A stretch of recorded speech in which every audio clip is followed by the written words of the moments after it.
There may be pieces of the role that feel alive. Maybe mentoring younger people still matters. Maybe solving hard problems still wakes up your mind. Maybe building order from chaos still gives you a quiet sense of purpose. But there may be other pieces that feel like old armor, the constant availability, the polished control, the reflex to say yes before your body catches up. You do not owe every part of a role the same loyalty. A title can contain useful work and old performance at the same time. It can include parts you still value and parts you only keep because people expect them from you. Naming the difference can soften the confusion. It lets you see that the question may not be, do I throw away everything I built? The question may be closer to, which parts of this still feel connected to who I am now?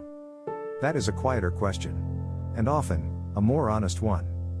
Because the grief here is not only about work. It is about the version of yourself who kept believing that later would be lighter. Later, after this quarter. Later, after the promotion. Later, after the team stabilizes. Later, after the company stops changing. Later, after one more year of being responsible. And then later keeps moving. This is where many people feel the ache most sharply. Not because they failed, but because they succeeded at something that kept asking for more proof. They became dependable, impressive, trusted. They became the person others turned to when something was unclear. And somewhere along the way, their own inner life got treated like an item that could wait. This is for people who look accomplished from the outside, but feel quietly misplaced inside the role they worked so hard to earn. No one can decide from the outside what a title is worth to you. Some titles still fit. Some can be reshaped. Some may stay on the business card while the person inside begins making smaller, truer choices around it. The important part is that you are allowed to notice when respect no longer feels the same as peace. Maybe the mirror at 12:17 was not a breakdown. Maybe it was just the first honest pause in a room that had trained you to keep moving. And maybe the life under the title has been waiting for you to look back. If you've been there, you're not strange. You might know someone who lives like this. This is the moment where regret begins to take a shape, not because anything dramatic happened, but because nothing dramatic happened.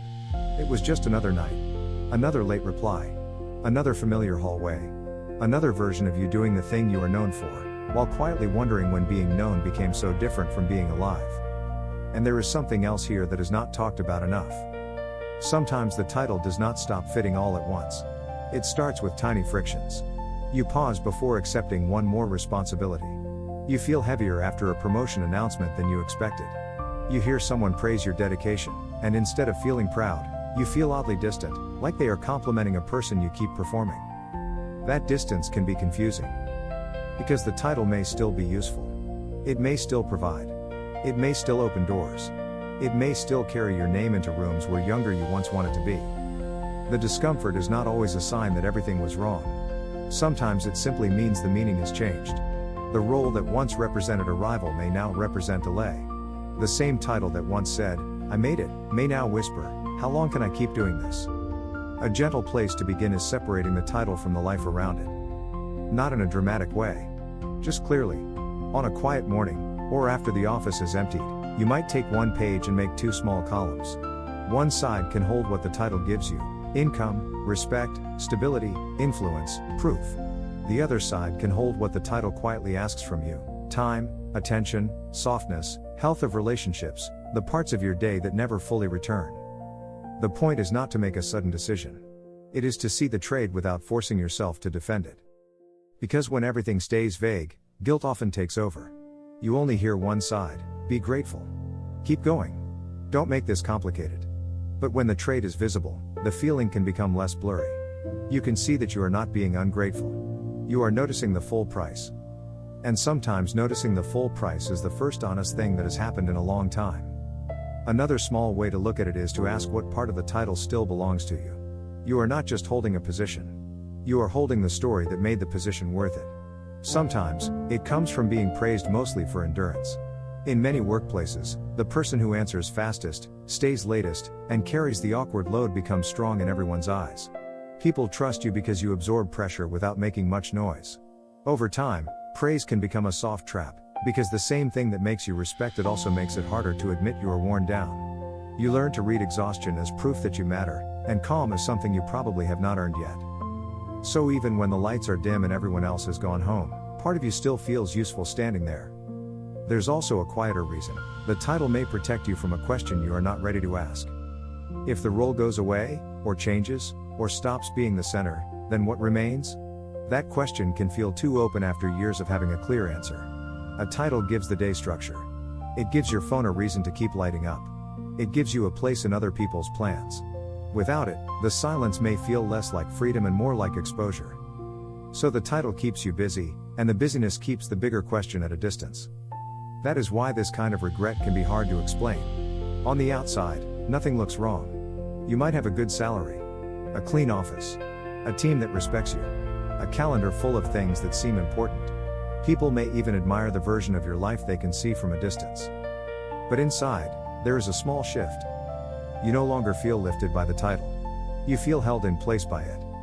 And because the role is so normal, the feeling can seem almost unreasonable. You look at the mirror and think, this is what I worked for. You check your inbox and think, this is what responsibility looks like. You remind yourself that many people would be grateful for this kind of position. All of that may be true. And still, something in you may be quietly saying, I cannot keep paying for this with the same years I'm trying to live. It is late, maybe a few minutes after midnight, in a high office where the city reflects against the black glass like another life turned upside down.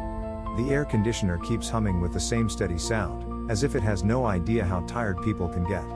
Your inbox has stopped moving, which is supposed to feel like relief, but instead it leaves you alone with the silence.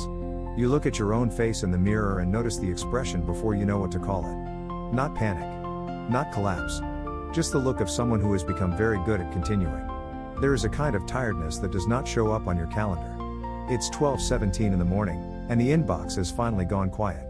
You're standing in front of the office mirror, blazer still on, badge hanging from your neck, while the motion sensor lights fade row by row behind you. Nothing dramatic has happened. So why does a normal work night suddenly feel like proof that something no longer fits? What you may be noticing is the quiet grief of trading your best years for a title that once made sense, but no longer feels like yours. This is not about blaming ambition. It's about understanding why a title can become so familiar that you keep wearing it long after it stops feeling like home. A title that no longer fits is a role you built your life around, even after the person inside that role has started wanting something quieter, truer, or simply less costly. At first, the title may have felt like relief. Senior manager, director, partner, lead, head of something. It told people you were serious. It made the long days feel organized, almost noble. It gave your family a clean sentence to use when they talked about you. It gave you a way to explain why you were late, why you missed dinners, why your phone stayed face up on the table even during a birthday meal. And for a while, maybe it did fit. Maybe you were proud when your name moved higher on the org chart. Maybe you liked seeing the new signature line at the bottom of your email. Maybe the first time someone introduced you by that title, something in you relaxed, because all the quiet effort finally had a visible shape. That part matters. It can be easy to look back and act like none of it meant anything. But that is rarely true. Often, the title did give something. Stability. Respect. Options. A sense that the years of staying late were adding up to something people could see. The hard part begins when the title keeps growing, but your life around it keeps shrinking. One common reason is that the title becomes a receipt for sacrifice. When you give years to a role, it can feel strange to question it later, because questioning it also means looking at what it cost. The missed walks. The quiet weekends spent half listening. The friendships that turned into short replies. The version of you who once had wider interests, but slowly became easier to describe through work. So you keep going, not only because the job is demanding, but because leaving the title emotionally unpaid for can feel harder than staying tired.